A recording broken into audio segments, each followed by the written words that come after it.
Welcome to Old Testament in a Year. Day 215. Esther 7. So the king and Haman went to Queen Esther's banquet. On this second occasion, while they were drinking wine, the king again said to Esther, "Tell me what you want, Queen Esther. What is your request? I will give it to you, even if it is half the kingdom." Queen Esther replied, "If I have found favor with the king, and if it pleases the king to grant my request, I ask that my life and the lives of my people will be spared. For my people and I have been sold to those who would kill, slaughter, and annihilate us. If we had merely been sold as slaves, I could remain quiet, for that would be too trivial a matter to warrant disturbing the king."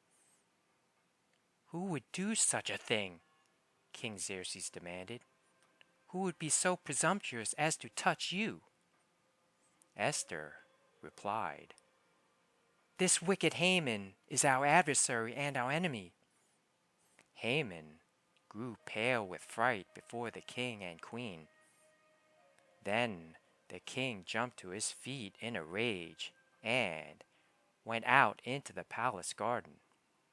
Haman, however, stayed behind to plead for his life with Queen Esther, for he knew that the king intended to kill him.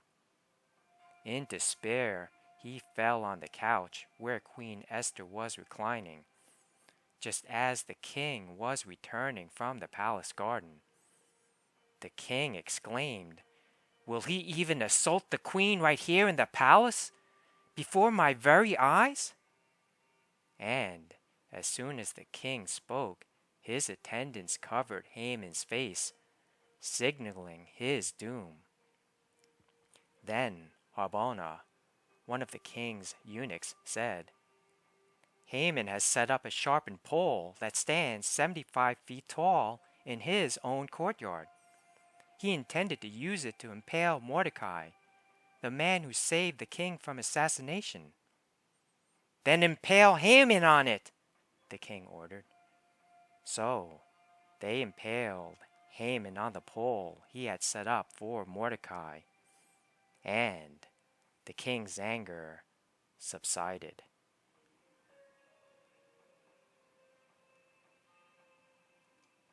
Esther 8. On that same day, King Xerxes gave the property of Haman, the enemy of the Jews, to Queen Esther. Then Mordecai was brought before the king, for Esther had told the king how they were related. The king took off his signet ring, which he had taken back from Haman, and gave it to Mordecai.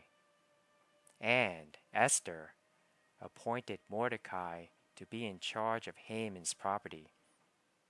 Then Esther went again before the king, falling down at his feet and begging him with tears to stop the evil plot devised by Haman the Agagite against the Jews.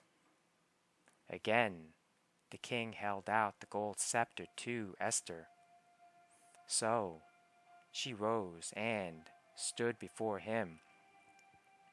Esther said, "If it please the king, and if I have found favor with him, and if he thinks it is right, and if I am pleasing to him, let there be a decree that reverses the orders of Haman, son of Hammedatha the Agagite, who ordered that Jews throughout all the king's provinces should be destroyed.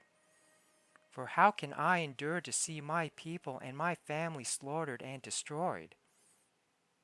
Then King Xerxes said to Queen Esther and Mordecai the Jew, "I have given Esther the property of Haman, and he has been impaled on a pole because he tried to destroy the Jews. Now go ahead and send a message to the Jews in the king's name, telling them whatever you want, and seal it with the king's signet ring. But remember that whatever has already been written in the king's name and sealed with his signet ring can never be revoked. So, on June 25, the king's secretaries were summoned, and a decree was written exactly as Mordecai dictated.